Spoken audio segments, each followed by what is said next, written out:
통성경 고센 정착 이야기입니다. 요셉은 아버지와 형들을 애굽으로 처음 초청했습니다. 그의 처음 생각은 5년 정도 애굽에서 흉년을 피해서 가나안으로 약속의 땅으로 되돌아가는 것이었습니다.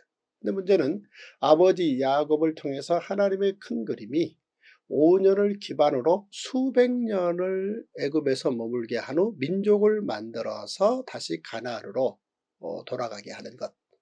이 놀라운 사실을 요셉은 깨달은 것입니다. 따라서 이제 요셉 입장에서는 5년이 아닌 수백 년, 그러니까 핵심은 수백 년의 민족을 만드는 겁니다. 민족을 만든다는 얘기는 혈통이 섞이면 안 됩니다. 사실 요셉은 30살에 결혼을 했습니다.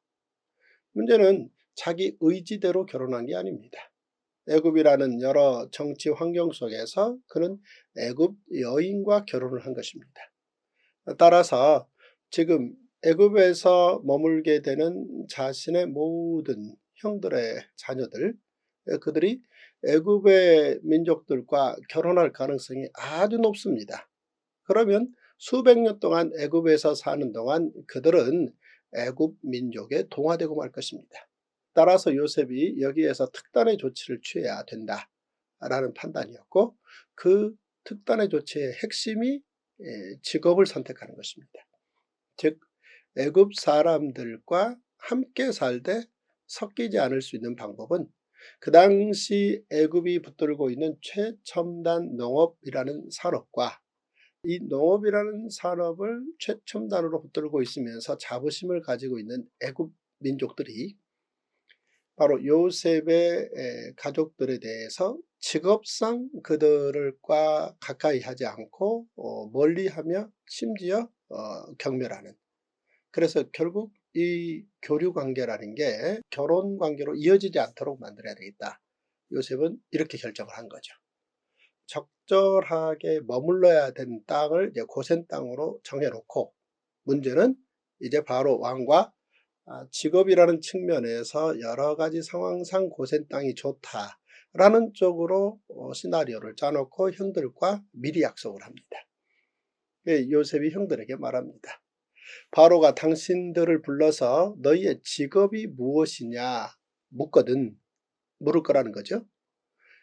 당신들은, 즉 형들은 이르기를 주의 종들은 어렸을 때부터 지금까지 목축하는 자들이 온데 우리와 우리 선조가 다 그러하니이다. 이렇게 답하라는 거죠.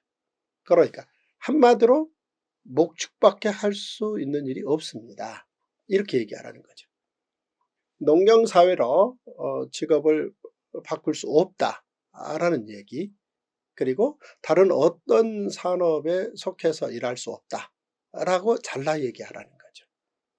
그러면 바로 왕이 아쉬워할 거라는 거죠. 왜냐하면 이제 바로 왕 입장에서는 지난 9년여 기간 동안 요셉이 행정 능력으로 위기 상황을 다 극복하면서도 바로 왕과의 관계를 선을 넘지 않고 잘 세팅하고 바로 왕 입장에서는 이만한 좋은 정치 파트너가 또 있을 수 있겠는가 싶었다는 거죠. 그러니 이 바로 왕 입장에서는 요셉과 요셉의 모든 가족들과의 관계를 잘하고 싶고, 그래야 향후 더 급격히 상황이 악화되어지는 이런 위기 상황을 극복할 수 있는 요셉을 좀 더 업무에 집중할 수 있도록 도와줄 수 있다고 바로 왕은 판단했기 때문에 바로 왕 입장에서는 사실 요셉의 형들에게 이미 제안했습니다. 애굽의 모든 좋은 걸 다 선택해서 애굽의 기름진 것을 가져다 살아라. 이렇게 제안해드렸습니다. 그런데 요셉은 주저없이 형들과 관계에서 아버지를 통한 하나님의 계획에 집중하여 애굽 사람들이 가증히 여기는 목축업을 선택했고, 고센 땅 기반으로 이제 민족이 긴 시간 동안 형성될 수 있도록 큰 결단을 했다라는 측면이죠. 요셉이라는 사람, 그가 이백억 가정에서 이렇게 크고 위대한 일을 해냈다라는 측면을 이제 볼 수 있죠. 그래야 요셉 이후에 수백 년이 지나고 모세가 출애굽 과정에서 바로와 6개월의 협상 과정을 진행하여 하나님의 뜻을 이루는 이야기를 이제 이어서 볼 수 있습니다.